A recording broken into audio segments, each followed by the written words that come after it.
नमस्कार।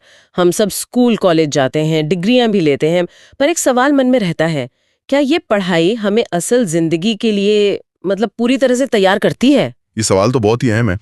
क्या सिर्फ अच्छे नंबर लाना काफी है, या फिर जीने और कमाने की जो कला है उसे सीखना ज्यादा जरूरी है? बिल्कुल। और आज हमारी चर्चा एक ऐसे ही थोड़ा अलग से शिक्षा मॉडल पर है। हमें इसके बारे में कुछ जानकारी स्रोतों से मिली है। शिव नारायण का एक ब्लॉग पोस्ट है और एक रिसर्च स्टडी के कुछ हिस्से। जी हाँ, ये मॉडल ज्ञानपीठ प्रणाली और तक्षशिला लर्नोग्राफी के नाम से जाना जाता है, और ये पारंपरिक सोच से हटकर है। हाँ, तो आज हम इसी वैकल्पिक ढांचे पर थोड़ी गहराई से बात करेंगे। ये स्रोत बताते हैं कि ये सिस्टम सिर्फ इम्तिहान पास करने पर नहीं, बल्कि जिंदगी के जो व्यवहारिक पहलू हैं उन पर ज्यादा जोर देता है। सही कहा। देखना ये है कि ये सीखने को हमारी रोजमर्रा की जिंदगी, हमारे कामकाज और यहाँ तक कि समाज सेवा से कैसे जोड़ता है। बिल्कुल। शिव नारायण के लेख और वो जो शोध के अंश हैं, वो हमें रटने वाली पढ़ाई से, मतलब जो पारंपरिक तरीका है, उससे एक अलग नजरिया देते हैं। ये लर्नोग्राफी की बात करते हैं। लर्नोग्राफी, ये क्या चीज है? हाँ, लर्नोग्राफी ये सिर्फ जानकारी इकट्ठा करने के बजाय ज्ञान के एक्टिव ट्रांसफर, मतलब सक्रिय हस्तांतरण पर जोर देता है। अच्छा, तो सबसे पहले यही समझते हैं, ये लर्नोग्राफी जो है ये हमारी आम पढ़ाई से अलग कैसे है? हम सबने शायद ये महसूस किया होगा, स्कूल में बहुत अच्छे नंबर आए पर नौकरी के पहले इंटरव्यू में घबरा गए। हाँ, ये होता है। या फिर रोजमर्रा की जो मुश्किलें हैं उन्हें संभालने में दिक्कत हुई। शायद हमारी पारंपरिक शिक्षा यहीं कहीं थोड़ा पीछे रह जाती है। आपने बिल्कुल सही पकड़ा। पारंपरिक तरीका अक्सर आप देखें तो याद करने और फिर उसे परीक्षा में लिखने तक ही सीमित रह जाता है। वहीं लर्नोग्राफी, जैसा कि ये स्रोत बताते हैं, वो एक्टिव नॉलेज ट्रांसफर पर जोर देती है। इसमें मोटर विज्ञान यानी करके सीखना, मोटर विज्ञान, हाँ, और ब्रेन पेज सिद्धांत जैसी नई अवधारणाएं शामिल हैं। लक्ष्य यह है कि सीखना जीवन की जो प्रैक्टिकल जरूरतें हैं उनसे जुड़े, ज्ञान सिर्फ दिमाग में ना रहे बल्कि हमारे काम आए। मोटिव विज्ञान और ब्रेन पेज सिद्धांत, ये सुनने में थोड़े क्या कहते हैं, तकनीकी से लगते हैं। इन्हें जरा आसान शब्दों में समझाएंगे? हाँ, जरूर। देखिए, मोटर विज्ञान का सीधा सा मतलब है करके सीखना, एक्टिविटी के जरिए। जैसे हम साइकिल चलाना सीखते हैं, सिर्फ किताब पढ़कर तो नहीं सीखते ना। नहीं, बिल्कुल नहीं। हाँ, चलाकर ही सीखते हैं। बिल्कुल। तो ये मानता है कि शारीरिक क्रियाओं और अभ्यास से ज्ञान ज्यादा गहरा होता है, ज्यादा स्थायी होता है। अच्छा। और ब्रेन पेज सिद्धांत? हाँ, ब्रेन पेज सिद्धांत ये कहता है कि हमारा दिमाग जानकारी को सिर्फ स्टोर नहीं करता, वो एक तरह से गूगल मैप्स की तरह रास्ते बनाता है। मानसिक नक्शे। अब बिल्कुल, किसी काम को करने के लिए या किसी समस्या को सुलझाने के लिए दिमागी नक्शे तैयार करता है। जानकारी लेना, जिसे वो सोर्स पेज कहते हैं। सोर्स पेज यानी इनपुट। हाँ, इनपुट। फिर उसे समझना और व्यवस्थित करना, वो है ब्रेन पेज, प्रोसेसिंग। और फिर उसे इस्तेमाल करना, मतलब आउटपुट, वो है जीड पेज। ये तिकड़ी ब्रेन पेज सिद्धांत का हिस्सा है। अच्छा, source page, brain page, geed page, यानी सीखना सिर्फ दिमागी कसरत नहीं है, इसमें शारीरिक अभ्यास भी है और उस ज्ञान का एक प्रैक्टिकल नक्शा बनाना भी शामिल है। सही समझे आप। तो ये जो ज्ञानपीठ प्रणाली और तक्षशिला मॉडल है, इनकी नींव इन्हीं विचारों पर टिकी हुई है। जी हाँ, ये मॉडल इन्हीं कॉन्सेप्ट्स पर आधारित है। मोटर विज्ञान, ब्रेन पेज सिद्धांत और साथ में कुछ और चीजें भी हैं, जैसे केटी आयाम, केटी डायमेंशंस और लर्नोडायनामिक्स के नियम। केटी आयाम और लर्नोडायनामिक्स, हाँ, ये सब मिलकर एक होलिस्टिक ढांचा बनाते हैं। लर्नोडायनामिक्स ये क्या है? क्या ये सीखने की ऊर्जा, एनर्जी से जुड़ा है कुछ?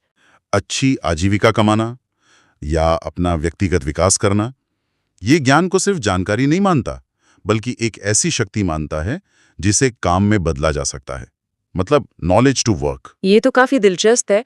तो ये पूरी प्रणाली, ये सिस्टम काम कैसे करता है? स्रोत बताते हैं कि इसके 5 मुख्य सिद्धांत हैं। ये तो जैसे जीवन का पूरा नक्शा ही लग रहा है। हाँ, है तो 5 सिद्धांत। चलिए, पहले वाले को समझते हैं, जीना सीखना। ये अपने आप में ही कितना बड़ा विषय है। बिल्कुल, और यही इस प्रणाली की मैं कहूंगा खासियत है कि ये शुरुआत ही जीना सीखने से करती है। ये बाकी सभी सिद्धांतों का आधार है, उनकी नींव है। तो इसमें क्या क्या आता है? इसमें अपनी भावनाओं को समझना, उन्हें नियंत्रित करना, अनुशासन बनाना और जो बदलती परिस्थितियां हैं उनके साथ तालमेल बिठाना सीखना शामिल है। इसे आप ऐसे समझें कि जीवन की चुनौतियों से निपटने के लिए अपने ब्रेन पेज यानी दिमागी नक्शे तैयार करने की कला। यानी सिर्फ किताबी ज्ञान नहीं बल्कि इमोशनल इंटेलिजेंस, सही फैसले लेने की क्षमता और मुश्किलों में टिके रहने का जो लचीलापन होता है, ये सब जीना सीखने का हिस्सा है। हाँ बिल्कुल। और इसमें भी मोटर विज्ञान की भूमिका है। कैसे? हाँ है। देखिए, भावनाओं को नियंत्रित करना हो या अनुशासन बनाए रखना हो, ये भी एक तरह का कौशल ही है, स्किल है। अच्छा। जिसे लगातार अभ्यास से यानी मोटर एक्टिविटी से सुधारा जा सकता है। ये सिर्फ सोचने की बात नहीं है, करने की बात है।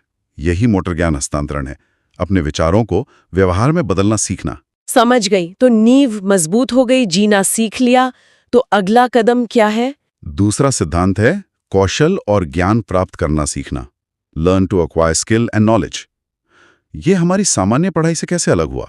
यहाँ फर्क इस बात पर है कि ज्ञान को लागू करने योग्य एप्लीकेबल कैसे बनाया जाए। पारंपरिक शिक्षा में हम बहुत कुछ सीखते तो हैं, पर शायद वो कभी काम नहीं आता। हाँ, ये तो होता है। तो ये सिद्धांत ज्ञान को इस तरह से हासिल करने पर जोर देता है कि वो व्यवहारिक बन सके, काम आ सके। इसमें साइकोलॉजिकल रिहर्सल जैसी एक तकनीक का जिक्र है। Psychological rehearsal? हाँ, किसी चीज को बार बार इस तरह दोहराना कि वो आपकी आदत बन जाए, आपके ब्रेन सर्किट का, आपके व्यवहार का हिस्सा बन जाए। और वो केटी आयाम जिनका आपने पहले जिक्र किया था, वो यहाँ काम आते हैं क्या? हाँ बिल्कुल। केटी आयाम यानी कि नॉलेज ट्रांसफर डायमेंशंस, ये ज्ञान को गहराई से समझने और उसे व्यवस्थित करने के लिए एक टूल किट की तरह है। स्रोत में 7 आयाम बताए गए हैं, पर उनका मूल उद्देश्य है ज्ञान को अलग अलग नजरियों से देखना, परखना।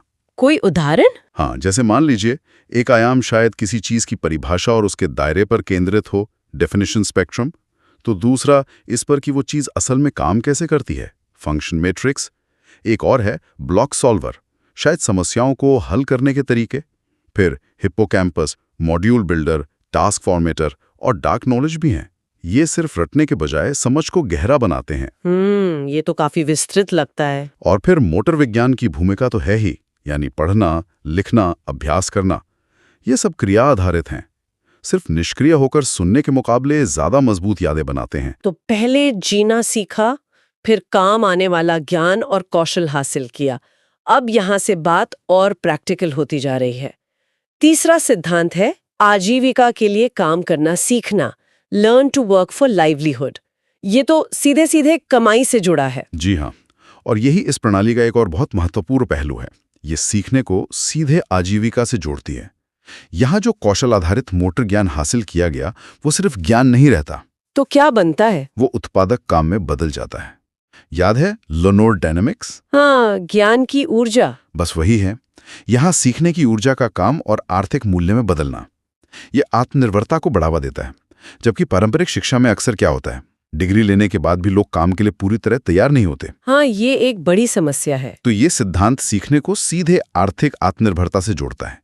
ये पारंपरिक डिग्री वाली सोच से तो काफी अलग है। बिल्कुल अलग। अच्छा, अब व्यक्ति आत्मनिर्भर हो गया तो अगला सिद्धांत परिवार की ओर जाता है, परिवार का पालन पोषण करना सीखना। ये सिद्धांत व्यक्तिगत सफलता से आगे बढ़कर सामाजिक जिम्मेदारी की बात करता है। इसमें आपसी विश्वास, सहयोग और जो साझा जिम्मेदारी होती है, वैसे मूल्य शामिल हैं। स्रोत में तक्षशिला मॉडल के लघु विद्यालयों यानी मिनिएचर स्कूल्स का भी जिक्र है। शायद वहाँ टीम वर्क, नेतृत्व जैसे गुण सिखाए जाते होंगे, जो परिवार चलाने में भी काम आते हैं। तो ये सिर्फ पैसा कमाने तक सीमित नहीं है? नहीं, बिल्कुल नहीं। ये नैतिक और भावनात्मक जिम्मेदारियों को भी सिखाता है। और परिवार को सिर्फ पालना ही नहीं, बल्कि अगली पीढ़ी तक ज्ञान और मूल्यों को पहुंचाना भी इसका हिस्सा होगा शायद। निश्चित रूप से। परिवार को पीढ़ियों तक ज्ञान हस्तांतरण का एक बहुत महत्वपूर्ण केंद्र माना गया है इसमें। ये सिद्धांत व्यक्तिगत विकास को सामाजिक निरंतरता से जोड़ता है। आप सीखते हैं कि एक अच्छी नैतिक पारिवारिक इकाई कैसे बनाई जाए और उसे कैसे बनाए रखा जाए। व्यक्ति, कौशल, काम, परिवार। और अंत में आता है 5वां सिद्धांत, देश की सेवा करना सीखना, learn to serve the country. ये तो बहुत ऊंचा लक्ष्य लगता है। ये ज्ञानपीठ प्रणाली का आप कह सकते हैं शिखर है, सबसे ऊंचा मकसद। इसका मतलब है कि अपनी व्यक्तिगत और पारिवारिक सफलता के दायरे से बाहर निकलना और अपने ज्ञान, अपने कौशल, अपनी रचनात्मकता का उपयोग बड़े समाज और राष्ट्र की भलाई के लिए करना। ये इनोवेशन, प्रॉब्लम सॉल्विंग और सामूहिक प्रगति में योगदान देने की बात करता है। तो ये सीखने को सिर्फ निजी फायदे के लिए नहीं देखता, बल्कि एक बड़ी जिम्मेदारी और एक बड़े उद्देश्य से जोड़ता है। मतलब अपना जो ब्रेन पेज ज्ञान है उसे राष्ट्र निर्माण में लगाना। बिल्कुल सही। और ये पांचों सिद्धांत जीना, सीखना, कमाना, परिवार पालना और देश सेवा करना, ये अलग अलग डिब्बे नहीं हैं। अच्छा, ये जीवन के जुड़े हुए आयाम हैं। एक के बिना दूसरा अधूरा है। ये एक ऐसी यात्रा है जो व्यक्ति को खुद से शुरू करके समाज तक ले जाती है। तो अगर हम इन स्रोतों के जो मुख्य निष्कर्ष हैं उनको एक साथ देखें तो क्या बातें उभर कर आती हैं? ये प्रणाली असल में क्या हासिल करने का दावा करती है? देखिए, शोध के जो अंश हमारे पास हैं वो कुछ मुख्य बातें साफ करते हैं। पहला, जीना सीखना ही व्यक्तिगत विकास की असली नींव है। इसके बिना बाकी सब अधूरा है। ये तो बहुत बुनियादी बात है। हाँ। दूसरा, ब्रेन पेज सिद्धांत ज्ञान को सिर्फ जानकारी नहीं रहने देता, उसे एक्शन में, क्रिया में बदलने का नक्शा देता है। ज्ञान को क्रियाशील बनाना। सी। तीसरा, मोटर विज्ञान यानी करके सीखना, ये स्किल बेस्ड लर्निंग को, कौशल आधारित शिक्षा को मजबूत करता है। चौथा, केटी आयाम जैसे जो टूल हैं वो ज्ञान को गहराई से समझने और आजीविका के लिए तैयार करने में मदद करते हैं। ठीक है। पांचवां, लर्नोडायनामिक्स, ये समझाता है कि ज्ञान कैसे काम और आर्थिक मूल्य में बदल सकता है। और छठा, ये पूरा तक्षशिला मॉडल जो है वो स्कूल की पढ़ाई और असल जिंदगी के बीच जो एक दूरी सी बन गई है उसे पाटने की कोशिश करता है। तो इसका मतलब ये हुआ कि ये प्रणाली ऐसे व्यक्ति तैयार करने का लक्ष्य रखती है जो सिर्फ परीक्षा के लिए तैयार न हो, बल्कि असल में जीवन तैयार, लाइफ रेडी। हाँ, लाइफ रेडी। और आजीविका तैयार, लाइवलीहुड रेडी हो। जी हाँ, बिल्कुल यही इसका सार है।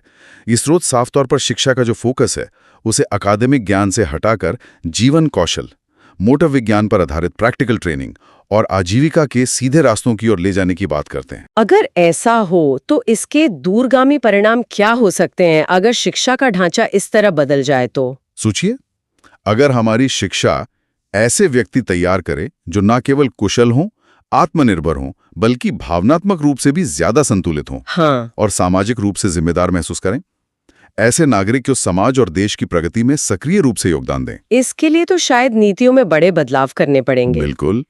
इसके लिए शैक्षिक नीतियों में बड़े बदलावों की जरूरत होगी ताकि शिक्षा का उद्देश्य सिर्फ डिग्री देना न रह जाए, बल्कि समग्र मानव विकास हो, होलिस्टिक ह्यूमन डेवलपमेंट। तो संक्षेप में कहें तो ज्ञानपीठ प्रणाली और तक्षशिला लर्नोग्राफी एक ऐसी व्यवस्था का प्रस्ताव रखते हैं जहां सीखना सीधे तौर पर जीने से, काम करने से, परिवार संभालने से और समाज की सेवा करने से जुड़ा हो। हाँ, ये पारंपरिक परीक्षा केंद्रित शिक्षा के मुकाबले एक ज्यादा व्यवहारिक, ज्यादा स्किल बेस्ड और जीवन के साथ जुड़ा हुआ नजरिया है। और ये ब्रेन पेज सिद्धांत, मोटर विज्ञान, किनेटिक आयाम जैसी नई इनोवेटिव अवधारणाओं का उपयोग करता है। ये वाकई सोचने पर मजबूर करता है, खासकर ये बात कि जीना सीखने जैसे इतने बुनियादी कौशल के लिए भी मोटर विज्ञान और ब्रेन पेज विकास पर इतना जोर दिया गया है। हाँ, और यहीं से एक गहरा सवाल उठता है जिस पर शायद श्रोता विचार कर सकते हैं। क्या सवाल? सवाल ये कि अगर हम वाकई ऐसा मॉडल अपनाएं जहां जीने जैसे मूलभूत कौशल भी करके सीखने, मोटर विज्ञान और दिमागी नक्शे बनाने, ब्रेन पेज विकास से इतने गहरे जुड़े हों, तो हमें बचपन के विकास और यहां तक कि वयस्कों की शिक्षा के प्रति अपने मौजूदा नजरिए को, अपने तरीकों को कितना मौलिक रूप से, कितना फंडामेंटली बदलने की जरूरत पड़ सकती है।